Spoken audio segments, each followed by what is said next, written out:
I set out early that Saturday morning, hoping to get a head start before the heat of the day made the trails unbearable.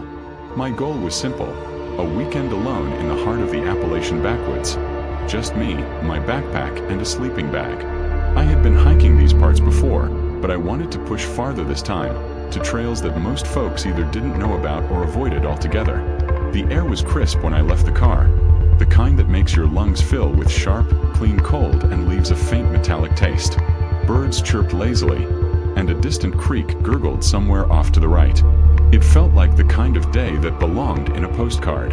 The trail started narrow, barely a footpath through thick underbrush, and I had to duck under low-hanging branches and step over roots that seemed to grab at my boots. Hours passed, and the forest grew wilder, less familiar. I didn't pass another soul. The sun was just starting to dip behind the ridges when I stumbled into a clearing, the kind of place where the forest seemed to hold its breath. An old campsite sat there, mostly reclaimed by nature. A fire pit lay in the center, cold and lined with gray ash, and a few scattered logs that had once served as benches had sunken into the earth. My first thought was curiosity. I'd heard stories of abandoned campsites, left behind in a hurry, and I couldn't resist investigating. That's when I noticed the footprints. Fresh, they led from the edge of the clearing into the tree line, small and deliberate. My pulse quickened. Whoever, or whatever, had been here wasn't far gone. I shined my flashlight along the forest floor, half expecting to see someone, but the beam only caught leaves, twigs, and shadows that seemed too long and jagged for their surroundings. A chill crept up my spine. I tried to shake it off, telling myself it was just an animal, or maybe even my imagination playing tricks. I set up my sleeping bag on a relatively flat patch of dirt and decided to make camp for the night. The sun sank lower, painting the sky with streaks of orange and violet, and the forest transformed. Shadows stretched between the trees, growing longer, thicker, almost alive. I heard it then, the whispering. It started soft, like the wind brushing against pine needles, murmurs that seemed almost human. I froze, listening. It was behind me, then to my left, then all around. I spun on my heel, shining the flashlight into every dark corner, but nothing moved. The whispers carried no words I could understand, just tones, rhythms, hints of sentences that never formed. My heart pounded in my chest. I told myself it was the wind, that the forest made strange noises at night. I even laughed quietly, trying to lighten the dread settling over me. But every time I blinked, the shadows shifted. I swear I could see them moving subtly, just beyond the reach of my flashlight. Every crack of a branch, every rustle of leaves, sounded deliberate, as if someone or something was pacing, waiting, studying me. Sleep was impossible. I wrapped myself tightly in my sleeping bag and sat, flashlight at the ready, eyes darting to every sound. Hours passed, or maybe minutes. I lost track of time. The whispers grew closer. I swear they were calling my name at some point, but when I tried to respond, my voice caught in my throat.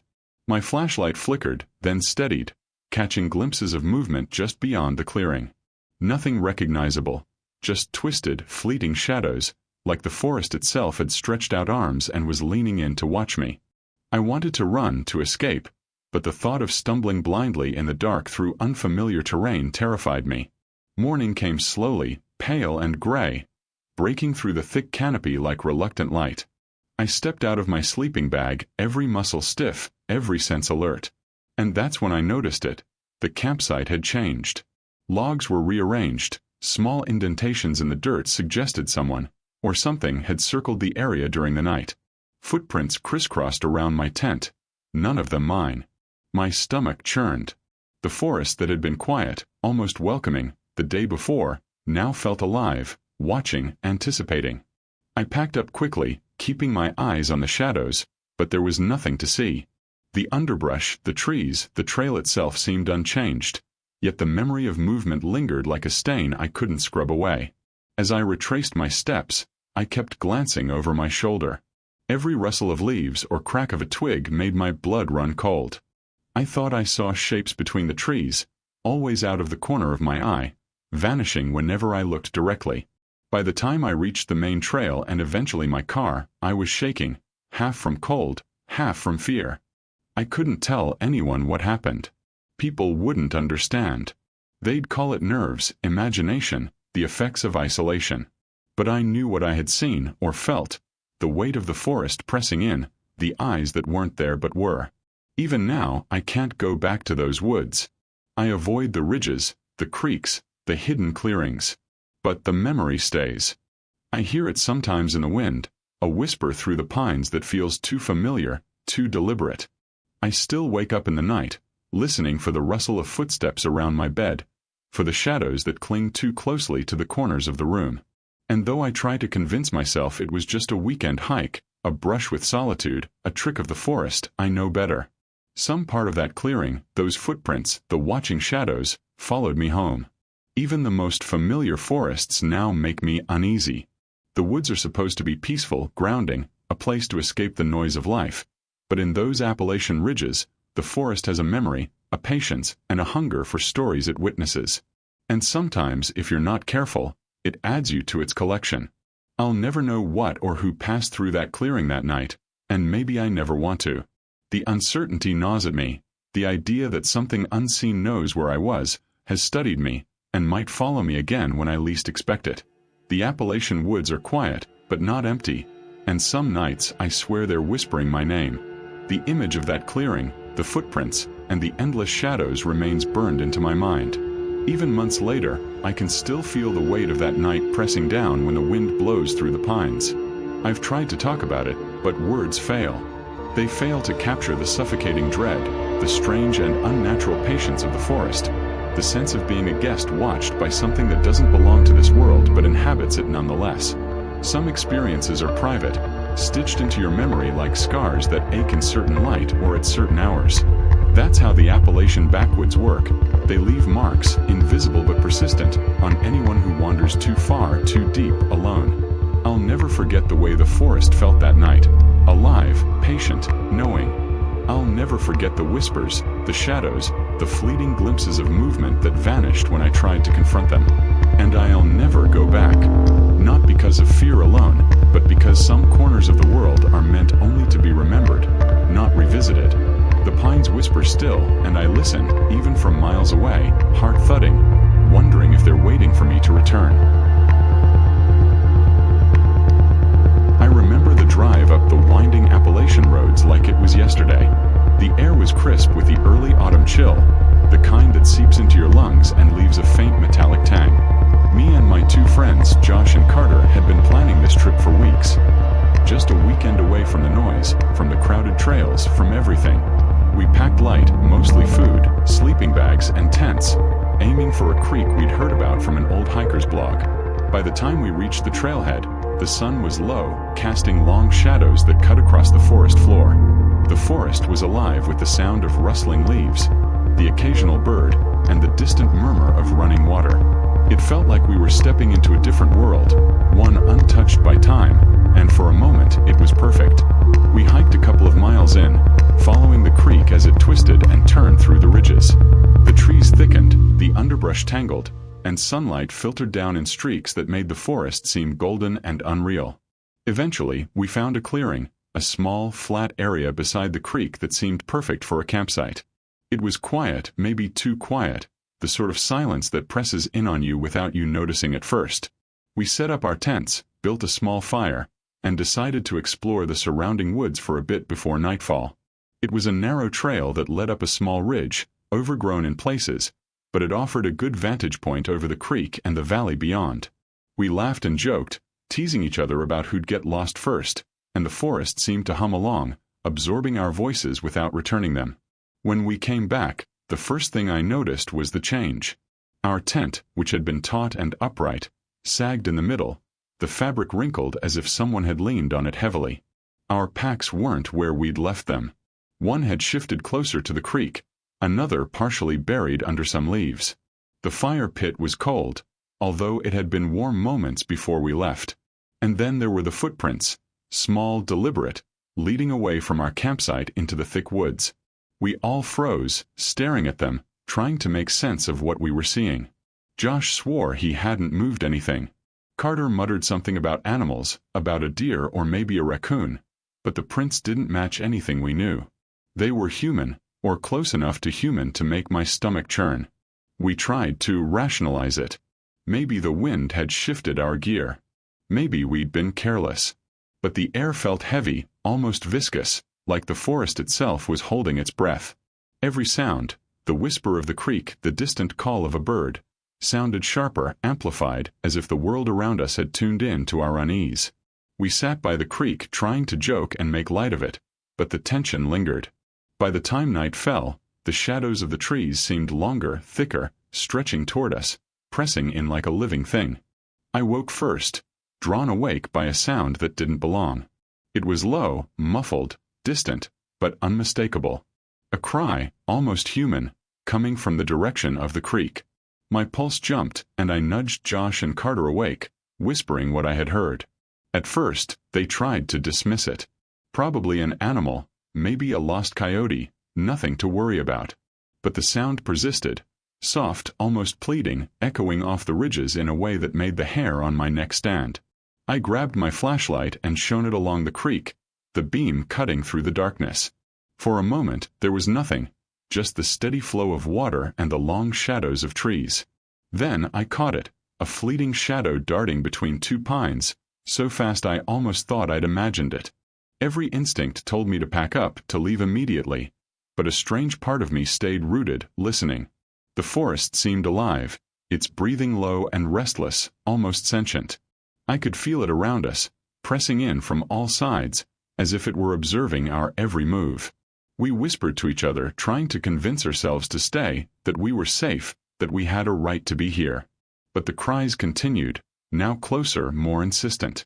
The shadows moved in ways that didn't make sense, bending around the trees, brushing past the edges of the light in moments that felt like hours. We didn't speak much after that.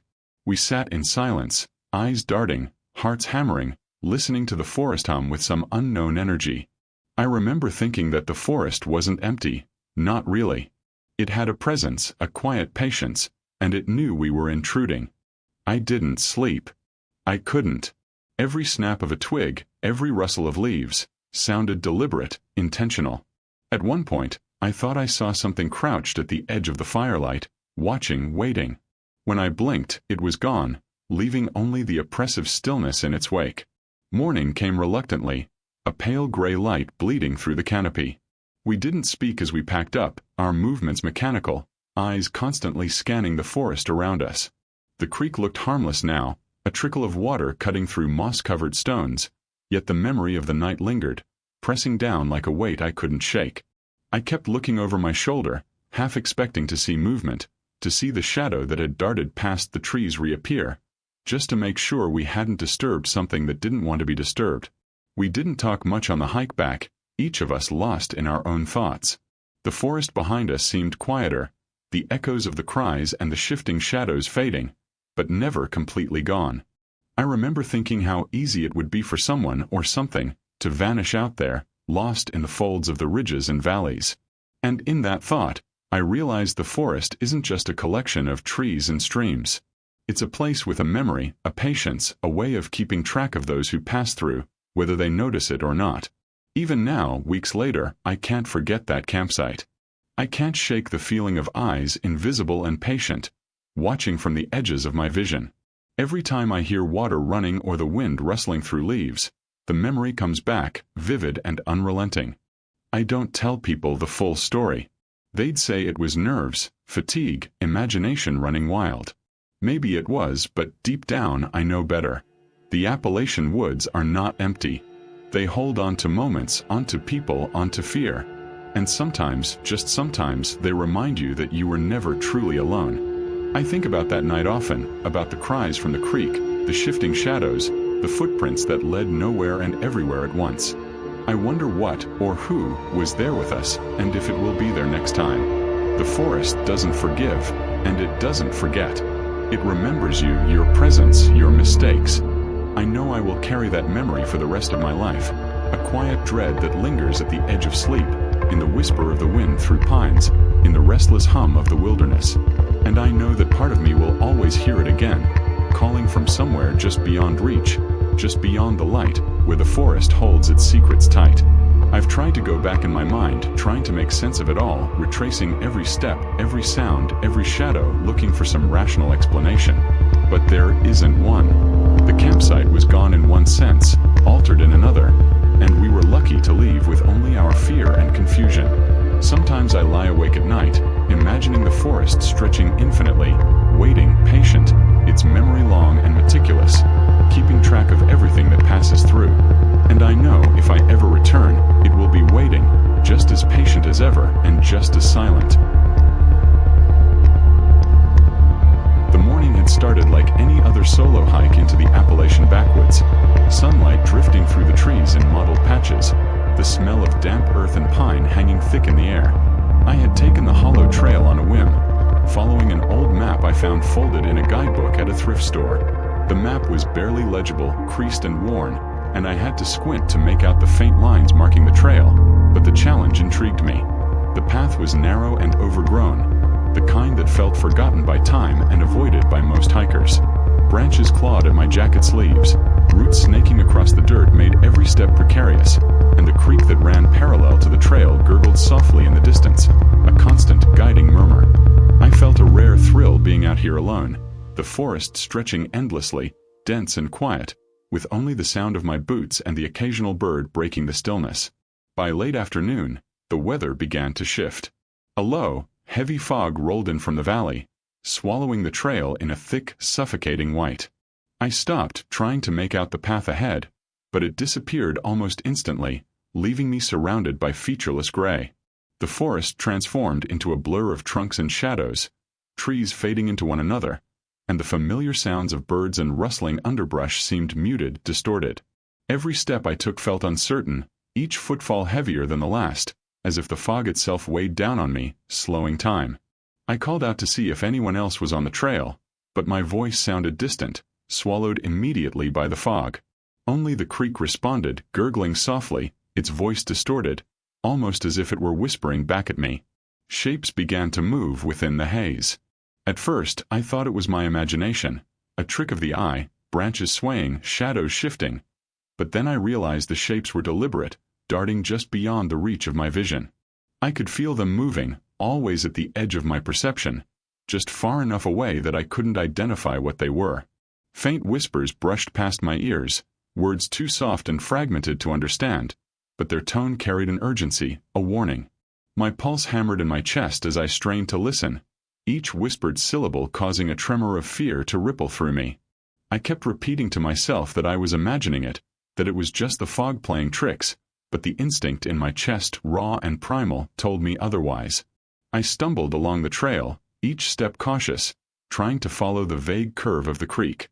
The fog thickened, dense and suffocating, pressing against my skin and making it hard to breathe. My flashlight was useless, its beam barely cutting through the murk, only making the shapes more unsettling as they seemed to distort in the edges of the light. I kept glancing behind me, convinced something was following, something that didn't belong in a world of trees and stone. My own shadow twisted and lengthened in the fog, unrecognizable and threatening, as if the forest had taken my reflection and warped it into something hostile. Hours passed, though I couldn't tell how many. Time seemed irrelevant in that white void. I called out again, hoping for the voice of another hiker or even the faint hum of distant traffic, but there was nothing. Only the whispers, soft and persistent, brushing my ears in a rhythm that matched my heartbeat. I began to doubt the path itself existed, my mind conjuring directions, turns, landmarks that were no longer there. Panic edged in, but I forced myself to slow down, forcing one careful step after another, gripping my walking stick like a lifeline. The forest was alive with a quiet menace, patient and calculating, observing without revealing itself. Eventually, the fog thinned, retreating as suddenly as it had appeared. I blinked, and the world snapped back into focus, but it wasn't the trail I had been following. I looked around, my chest tightening. The familiar bends of the creek were gone, replaced by a shallow ravine that I didn't recognize. Trees I had passed hours ago were missing. Others were twisted, gnarled, like they had grown overnight. The path, the one I had trusted, had vanished entirely, leaving no trace of my passage. I tried to retrace my steps, but the forest offered no guidance, only a maze of unfamiliar ridges and dense underbrush. Every direction seemed wrong, every tree identical to the last. The sensation of being watched returned, more acute than before, as if the fog had left behind a presence that lingered and waited. I kept moving, unsure of whether I was heading closer to safety or deeper into the unknown. Every sound, the distant call of a bird, the snap of a twig, felt amplified, deliberate. My flashlight flickered again, revealing fleeting glimpses of movement at the edge of the beam. Shadows that didn't match the trees, shapes that crouched or darted and then vanished before I could focus. I could hear my own breathing, ragged and uneven, echoing against the empty hills, and I realized the forest wasn't empty at all. It was patient, deliberate, and it remembered. Every step I had taken, every rustle of leaves, every whispered thought seemed catalogued, observed, and judged. Hours, or perhaps what felt like hours, passed before I stumbled into a small clearing, and there I saw the remnants of a campfire, cold and abandoned. It was a sign, something familiar in the alien forest, and for a moment I felt relief. I approached cautiously, scanning the edges of the clearing for signs of life. Nothing moved, and yet the sensation of being observed did not fade. I could almost hear the fog itself, whispering from between the trees, a low, rhythmic voice that pressed against my mind, suggesting things I refused to think, things I could not explain. I sat by the fire pit, trying to calm myself, trying to remember the trail, the map, the creek, but it was gone, erased from memory. I spent the night in that clearing, building a small shelter with branches and leaves, wrapping myself tightly in my sleeping bag, flashlight close. Every sound startled me. The rush of water from the creek, a twig snapping beneath a hidden root, the rustle of leaves brushing together. Shapes moved at the edges of my vision, distant and fleeting, but I could sense them, feel them observing me. Sleep came in fits and starts, punctuated by dreams of endless fog and twisting shadows, of the forest bending and reshaping itself around me. When I woke, the fog had lifted completely, revealing a forest that was unfamiliar, unwelcoming, and quiet in a way that pressed down on my chest. I spent the next day attempting to navigate back, following instincts rather than trails. Every hill, every stream, every cluster of trees seemed wrong. The forest, which had felt alive but passive before, now seemed deliberate, almost vengeful. I became acutely aware of the smallest sounds, the flutter of wings, the distant crack of a branch, the whisper of leaves. They weren't just sounds. They were signals, warnings, markers of something I could not name. Every step forward felt like trespassing into a world that wanted me to remember, to fear, but not to survive unscathed. Eventually, I stumbled onto a worn logging road, the kind that appeared abandoned but led, finally, to civilization. Relief washed over me, yet it was mixed with a lingering dread. I tried to explain to myself what had happened.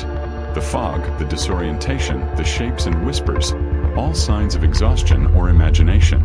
But deep down, I knew the forest had changed me. It had marked me in a way that would not fade. I had entered a trail I thought I understood and returned to a world I barely recognized, carrying with me the memory of a forest alive with patient menace, a fog that erased paths, and whispers that lingered long after the shapes vanished. Even now, when I close my eyes, I can feel it. The weight of that fog, the hush of the forest, the way the trees seem to lean in just beyond the edges of light. I can still hear the whispers, faint and insistent, pressing against the walls of my mind. The hollow trail remains a place I cannot forget, a place where the forest can shift, twist, and obscure reality itself. And somewhere in the folds of ridges and hollows, that fog waits, patient, waiting for the next wanderer to lose their bearings and listen to its quiet, relentless voice. The drive up the ridge was quiet, the kind of quiet that sets your nerves on edge before you even leave the car. I had been craving solitude, a weekend away from the clutter of the world, the hum of traffic, the endless chatter of the city. The trailhead was a narrow, gravel road that twisted through dense forest, lined with trees so old and thick their roots pushed against the earth like fingers. When I parked, the air smelled sharp, pine, damp soil, and something else I couldn't name. It was heavy, still, almost expectant, and I felt it pressing against my chest even before I stepped onto the dirt path. The hike up to the ridge was slow, deliberate. The forest seemed unusually quiet. No birds called out, no wind rustled the branches, not even the distant babble of a stream. I chalked it up to the time of day, the height of the ridge, but even then, the hush was unnerving. Each step I took sounded unnaturally loud, the crunch of leaves and twigs under my boots echoing in the stillness. The trail was narrow and overgrown in parts, forcing me to push aside low-hanging branches, their needles scratching my arms. I carried only what I needed: backpack, sleeping bag, water, and kept my flashlight clipped to my belt, mostly out of habit. I hadn't expected to need it this early, but something in the air made me uneasy, like the woods themselves were holding their breath, waiting for me to notice. I finally reached the clearing near the ridge just as the sun began to dip behind distant peaks. It was the perfect spot, flat and sheltered, with a view that stretched across the valley below. I set up my tent quickly, the silence around me making every sound. The zipper of the tent, the snapping of poles, seemed sharper, amplified. I wandered a bit, taking in the ridge, the underbrush, the way the forest seemed untouched, yet strangely attentive. There was no movement beyond the usual swaying of branches, but the sensation of being watched was unmistakable, prickling at the back of my neck and the small of my spine. I tried to rationalize it, telling myself the isolation was playing tricks on me, that my mind was making patterns out of the ordinary. Night came slowly, dark settling over the ridge in heavy, impenetrable layers. I crawled into my tent trying to settle in, but sleep didn't come. Hours passed in a taut, silent tension, and then I heard it, a soft, deliberate crunching of leaves, almost like careful footsteps circling the tent. My pulse leapt and I froze, listening. The steps stopped for a moment, then continued, moving in a slow, deliberate rhythm that suggested intent. I grabbed my flashlight and shone it outside the tent, the beam cutting through the darkness, but there was nothing. No figure, no movement, just the empty forest. I sat there, flashlight trained on the perimeter, and the rustling continued. Twigs snapped under weight I couldn't see. Leaves shifted in patterns that made no sense, as if someone or something was pacing, observing, aware of my every breath. I whispered to myself, hoping to convince myself it was nothing, but the footsteps had a precision to them, an unnatural cadence, that made any rational thought crumble. I couldn't see anything, but I could feel it, the forest moving around me, pressing close in ways that shouldn't be possible. Every instinct screamed at me to run, to escape the ridge and its oppressive hush, but fear rooted me in place, watching, waiting. Hours dragged on. Every sound seemed magnified, exaggerated. The wind, if it existed, made no noise, yet every rustle of leaves, every shift of underbrush felt deliberate. My flashlight flickered as if in response to some unseen presence.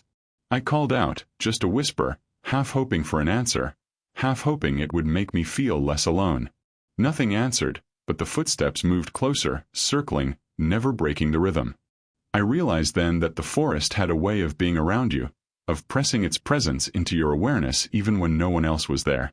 It wasn't a thing you could see. It was a weight, a consciousness, patient and unyielding, marking you, studying you, waiting for you to make a mistake. By the early hours of morning, the footsteps ceased. The forest returned to its oppressive silence, but the memory of them lingered in every shadow, in every crack of the branches. I didn't sleep again, staying awake as the first light of dawn filtered through the trees, illuminating the ridge with a pale, muted glow. The forest looked innocent in the daylight, the way untouched woods do, but the ridge had changed for me. Every hill, every tree, every shadow reminded me of the night, of the deliberate presence I had felt circling me. I packed quickly, my hands shaking, and tried to put as much distance as possible between myself and that clearing. Even now, I can remember the weight of that silence. The forest had been quiet, yes, but it was never empty.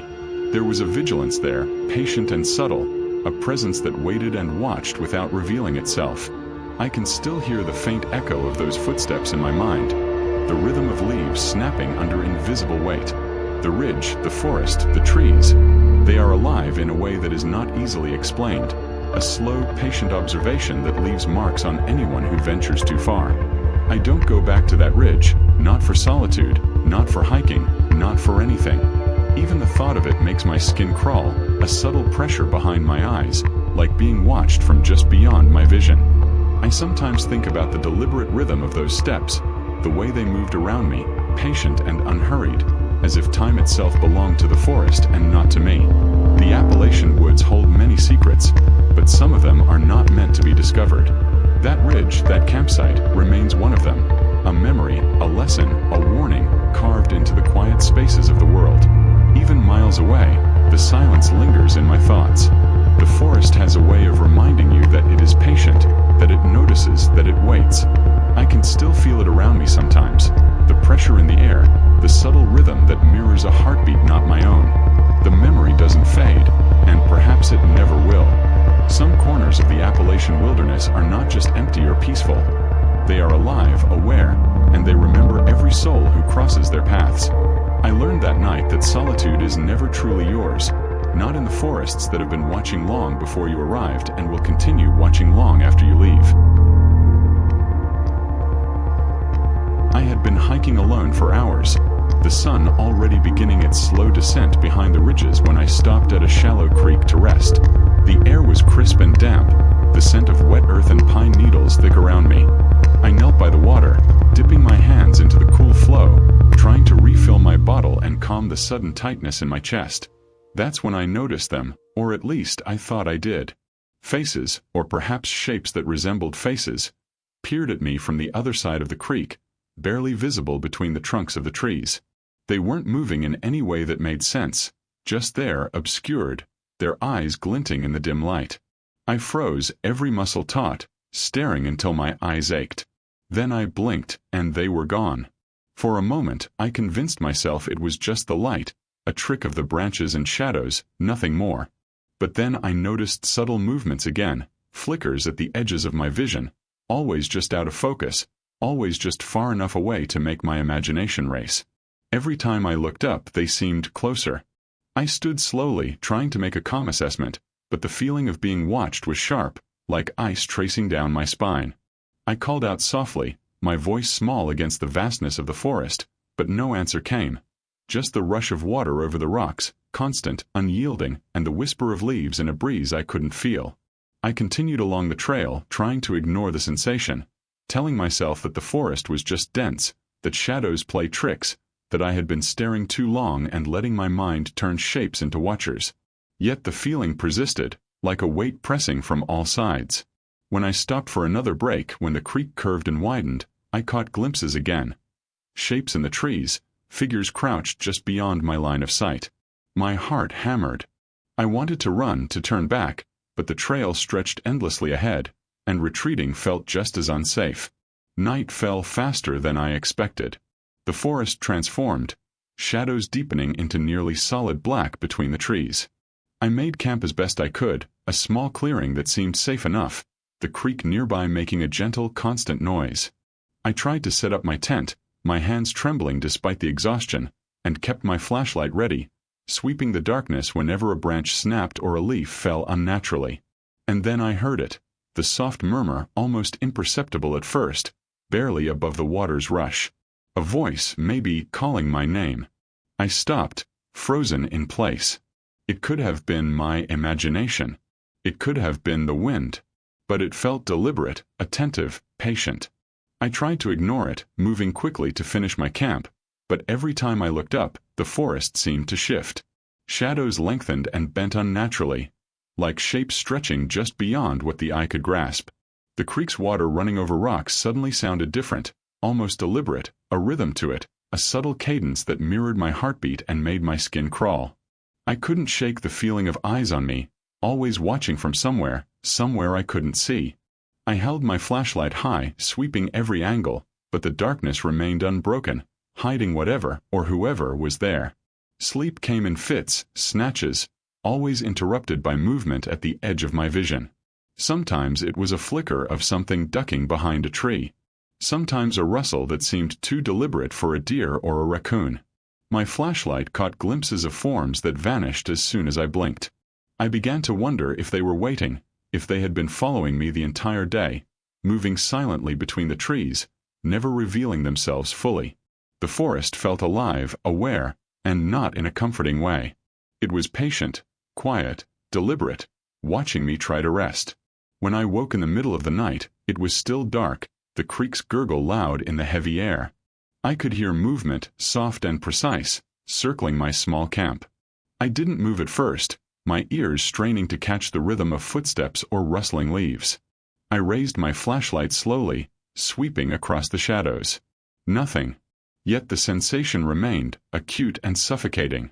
Every sound, twig snapping under invisible weight, leaves brushing together, felt like a signal, a communication I couldn't decipher. My chest tightened with every breath.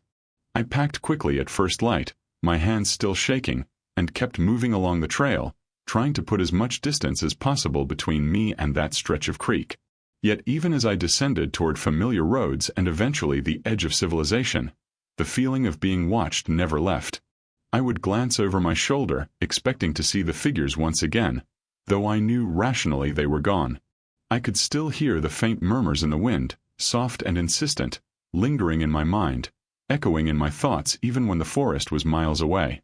Back home, in the safety of familiar walls and streetlights, I would hear the creek sometimes in my dreams, the murmur of voices just beyond understanding. I can't explain what I saw that day, whether it was human, animal, or something else entirely, and I've avoided that trail ever since. Yet the memory doesn't fade. The faces in the trees, the deliberate shadows, the gentle calling of my name intertwined with the rushing water. The Appalachian woods, I realized, carry a weight, a quiet vigilance. They notice you, mark you, follow you even after you leave. And sometimes, even in the heart of civilization, that weight follows, the echo of unseen eyes lingering patient, waiting for the next time you step too far from where you belong. Even now, I find myself glancing over my shoulder during hikes, near any creek, any tree line that seems too dense or still. The memory is sharp, the sensation of being watched unshakable. I know I will never forget the eyes in the trees that day, the soft voices mingling with the creek's gurgle, and the feeling that no matter how far I go, the forest remembers. It doesn't forgive. It doesn't forget. And it waits. I had been hiking alone through the Appalachians for most of the afternoon, following a faint trail that twisted between ridges and hollowed-out valleys. The forest was dense here, older than most of the areas I'd explored before, the kind of woods where the canopy blocks the sky and the floor is thick with years of decaying leaves. I moved carefully, boots crunching softly against the littered earth, scanning for any signs of wildlife or fallen branches that might trip me. The trail itself was barely distinguishable in some places, but I felt drawn to explore, curious about the hollows marked faintly on my map. It was late afternoon when I stumbled across a hollow that felt different from any other I had passed. The ground was unusually bare, almost stripped clean of leaves and underbrush, revealing pale, dusty soil. The air was thick, almost tangible, and it pressed against my chest in a way that made each breath deliberate. The silence was profound, but not the soft, comforting quiet you expect in the woods. It was heavy, patient, and aware. Every footstep I took echoed unnaturally, the sound bouncing off the surrounding ridges and returning to me in strange, distorted pulses. I stopped for a moment, listening, my skin prickling, half expecting some animal to emerge from the trees, but there was nothing. Then I heard it, a faint whisper trailing my own words back to me. At first, it mimicked only the simplest phrases I had spoken aloud, a casual hello, a muttered damn it after stepping on a root, but the tone was warped, hollow, and utterly wrong. I laughed nervously, shaking my head, telling myself it was a trick of the hollow's acoustics. But as I moved deeper, the whispers began to say things I hadn't spoken at all, words that slithered through the air, insinuating themselves into my mind. A warning. A question. I couldn't tell. Every echo carried a weight, deliberate and knowing, as though the hollow itself were listening, learning, shaping its voice around my presence. I tried to leave, walking briskly toward the trail I had come from, but the echoes followed, repeating every footstep, every breath, every glance I threw to the twisted trees surrounding me. I spoke aloud, hoping to mock the phenomenon, but the hollow was quicker. My own laughter returned, distorted into something dark, layered with unfamiliar words, sounds that chilled me to the bone. The forest seemed to lean in closer, its older trunks pressing at the edges of my vision, bending light and shadow in ways that made my stomach twist. I felt small, intruding as though the hollow predated me, predated even the trail I had followed. My presence was a trespass, and it was not welcome. Hours passed, or maybe only minutes, I couldn't tell. Time became unsteady in that space. Each sound I made, each movement, was absorbed and returned with subtle alterations. Occasionally, the whispers seemed to coalesce into fleeting sentences, fragments of my own thoughts or fears, spoken back to me in tones that were not my own. "You shouldn't be here," they said at one point, though I had never uttered the words aloud. "Leave," came another, almost a sigh brushing across my eardrums. The echoes were patient, unhurried, and yet insistent, layering over themselves like water pooling in deep hollows, filling every corner of my mind until I felt the weight of them pressing down from all directions. I turned in a circle, trying to locate the source, but there was none. No figure, no animal, no wind, no shadow moving against the trees. Just the hollow, alive and attentive, aware of me in a way that made my skin crawl. I thought about running, but fear tangled my legs, held me rooted, forced me to listen to the chorus of voices that seemed to echo not just outward, but inward, into my thoughts. The leaves above swayed gently, though there was no breeze, and the occasional snap of a twig sounded deliberate, timed to the rhythm of my heartbeat. My flashlight, which I had pulled out instinctively, barely penetrated the gathering darkness, illuminating only the hollow's bare floor and the encroaching woods beyond. By nightfall, I knew I had to leave. The whispers had grown bolder, now overlapping with imagined syllables, words that teased at the edge of comprehension. They weren't just echoes anymore. They were responses, questions, suggestions, and everyone seemed tailored to me. I stumbled through the hollow, trying to retrace my path, but the bare floor and stripped underbrush made everything unfamiliar. Trees that had seemed solid and welcoming in daylight now looked like looming sentinels, twisted into grotesque forms by the shadows of my flashlight. Every movement made the whispers flare, repeating my steps, mocking my voice, sometimes mingling with fragments of thoughts I had only held silently in my head. I ran, tripping over roots, arms flailing, flashlight beams swinging across distorted trunks and pale soil. The hollow seemed to stretch endlessly, the way deep valleys sometimes do in the dimming light, elongating space and time unnaturally. And yet, no matter how fast I moved, the echoes remained, persistent, patient, waiting for me to tire, to falter. I could feel their presence in the back of my mind, threading through my memories, weaving around my nerves, turning every instinct into fear. Eventually, I broke through the edge of the hollow, stumbling onto the familiar trail again. Relief washed over me, but it was shallow, immediate, and hollow itself. The forest beyond seemed calm, the ordinary sounds of the woods returning, birds calling, wind brushing through the canopy, but the memory of the hollow clung to me, thick and suffocating. The echoes did not stop when I reached the creek further down, nor did they fade as I descended the ridge. Even as I left the trailhead behind and returned to the roads, the sensation remained, faint but insistent, the pressure of being observed, the whispered mimicry of words, the hollow's patient attention following me into the world beyond. I haven't returned to that area since, and I don't plan to. I find myself thinking of it in quiet moments, when the wind rustles the leaves outside my window, when I walk past a shadowed corner, when the world feels too still. The memory is vivid. The bare floor of the hollow, the thick air, the unnatural echoes, and that persistent, almost sentient awareness that I had trespassed somewhere older than I am, somewhere that knows and remembers. Sometimes I hear the echoes again, faintly, a whisper in a word, a sound that seems like my own but twisted into something alien. I realize now that the forest holds memory, that the hollows, the ridges, and the old-growth trees carry awareness that we can sense only fleetingly. That hollow was alive in a way I can't fully explain, listening to me, cataloging me, shaping itself around my presence. Even miles away in the city, I feel it sometimes, an echo, a fleeting shadow of a sound, a whisper that I know is not my own. It is a place that marks you, that persists in memory and in subtle sensation, reminding me that the Appalachians are not just a wilderness of trees and streams, but of patient, watching spaces that endure far beyond any single life. I try to tell myself it was imagination, that the echoes were my mind playing tricks, that the hollow was just a depression in the land, amplifying sound in strange ways. But deep down, I know better.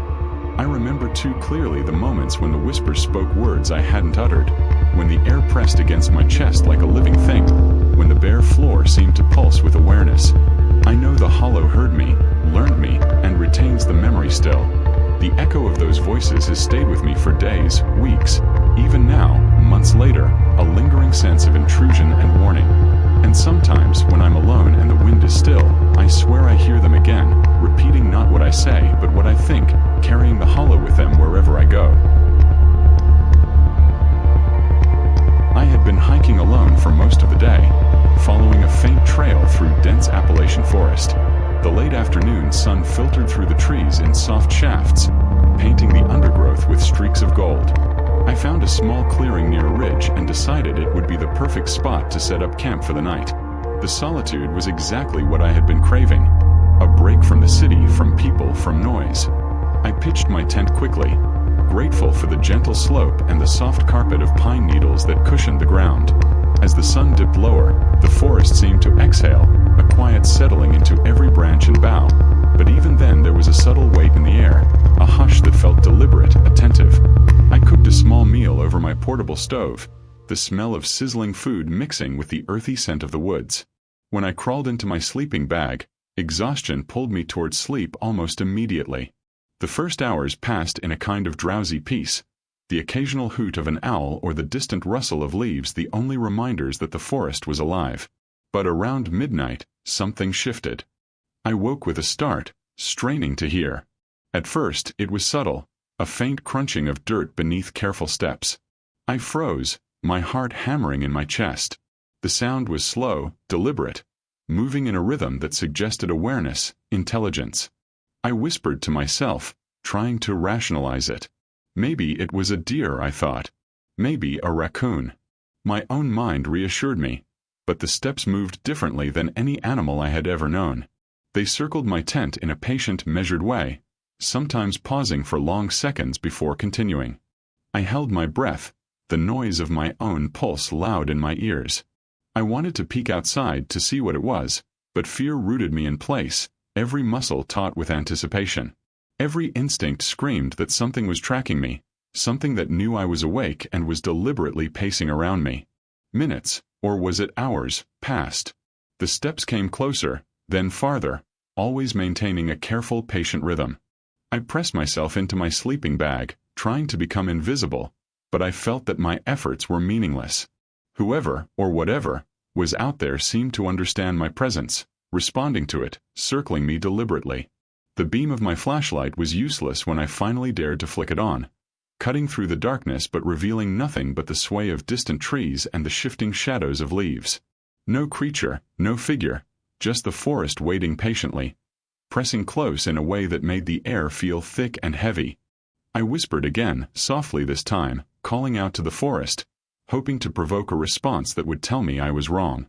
The steps did not answer, but they shifted, paused, and then continued, closer than before.